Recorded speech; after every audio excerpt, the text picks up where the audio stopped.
Assalamualaikum. Hari ni kita masuk tajuk yang baru, iaitu bab 7 koordinat. Dalam bab koordinat ni maksudnya kamu dah pernah belajar dah, sekolah rendah dahulu dah belajar macam mana nak tanda koordinat. Lepas tu bila subjek geografi tingkatan 1, tingkatan 2 pun kamu dah belajar macam mana nak mencari koordinat. Kan, koordinat ni adalah kedudukan bagi sesuatu titik, ataupun kalau kita tengok dalam bentuk dua dimensi, kita boleh cari satu-satu location ni berdasarkan koordinat yang telah diberi. Kalau dalam geografi dipanggil garisan rujukan grid. Kan, rujukan grid ada 4 nombor dengan ada 6 nombor. Kosong berapa, arah utara ke dan sebagainya. Itu adalah dalam subjek geografi. Sama juga macam subjek matematik, koordinat adalah titik yang digunakan untuk letak sesuatu tempat pada satu kedudukan di dalam peta, bukan pada kedudukan yang sebenar. Jadi tujuan kita belajar koordinat ni untuk navigasi sebenarnya. Navigasi lah. Kalau kamu nak jadi navigator, nak jadi pilot dan sebagainya, subjek ni memang perlulah. Tapi kalau kata ada cita-cita nak jadi macam Navy ke, memang perlu subjek koordinat ni, sangat penting lah. Jadi untuk yang lain-lain sekadar pengetahuan, cuma bila dalam bab koordinat ni kita kena belajar lah, sebab subjek koordinat, tajuk koordinat ni dia sampai ke tingkatan 5 pun ada tajuk koordinat. Okey, kita mula dulu kepada yang asas. Saya nak ulang kaji balik dengan kamu. Yang saya lukis ni adalah Satah Kartes.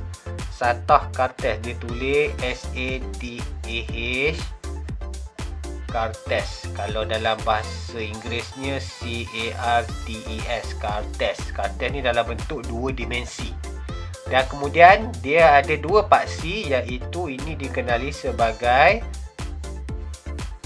paksi Y, yang ni pula adalah paksi X. Kalau dalam buku mat kamu senanglah, dah ada kotak ni, saya besarkan sikit lah. Jadi yang di tengah-tengah ni, kosong ni, ini nama dia kosong ni, nama dia adalah asalan. Asalan kalau dipanggil dalam bahasa Inggerisnya origin lah. Koordinat dia adalah 0, 0.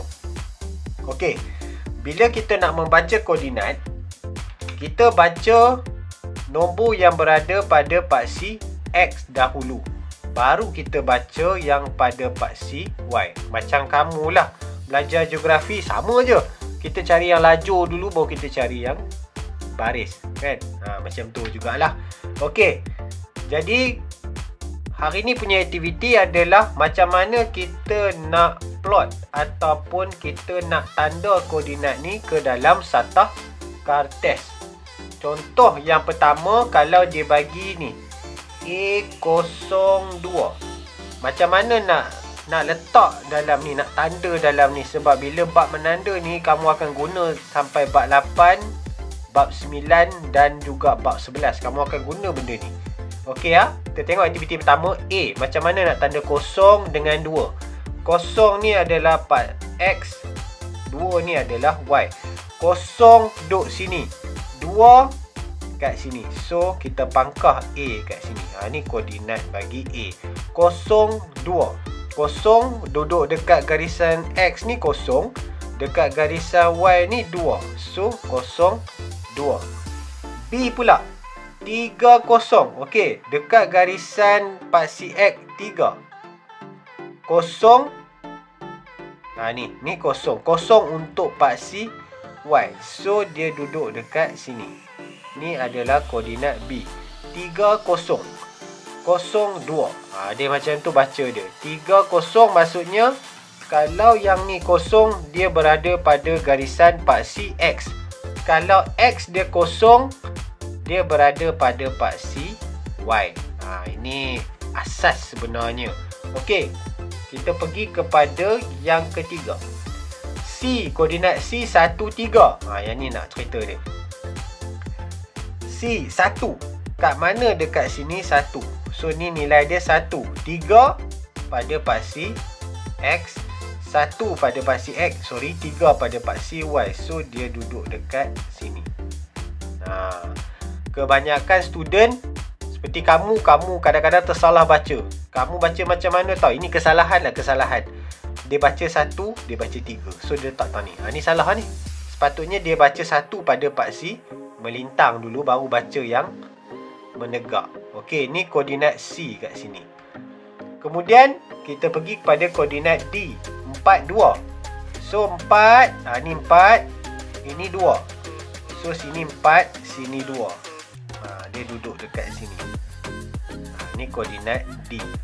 Okey, kemudian koordinat E, negatif 6, 5. Dekat mana nombor negatif 6? Ni negatif 6. So negatif 6 berapa? 5. 5 duduk kat mana? Bahagian ni ke bahagian bawah? Bahagian atas kan? So ni 5. So dia bertemu kat mana? Dia bertemu kat sini. Saya tunjuk. Ni 5. 6. So inilah koordinat bagi E. Ni koordinat E kat situ. Kemudian negatif 9, 3. Negatif 7, negatif 8, negatif 9. Negatif 9, 3. So sebenarnya tak payah buat pun dot-dot ni. Kalau kamu cekap, kamu terus pangkah je dekat tempat dia. Sepatutnya macam tu je cara dia. Okey ya. Kemudian G, negatif 5, 6. Negatif 5, negatif 6. Negatif 6 duduk dekat bawah. Ni negatif 5, negatif 6. So dia bertemu dekat sini. Negatif 5, negatif 6. Dia bertemu kat situ. Ini adalah koordinat G. Kemudian negatif 8, negatif 2. Negatif 8, negatif 2. So dia duduk kat sini. Ini adalah koordinat H. Okey, selesai. I pula. I 3, negatif 3. 3, negatif 3. So dia duduk dekat sini. 3, negatif 3. Koordinat I dekat situ.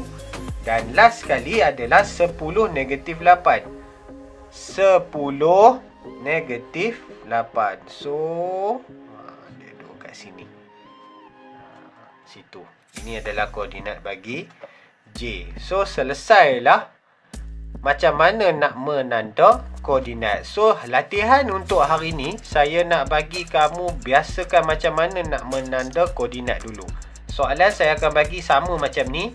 Saya akan lukis gambar sata kartes macam ni kepada kamu dan saya minta kamu tandakan dekat mana dia punya koordinat. Okey, itu saja untuk hari ni.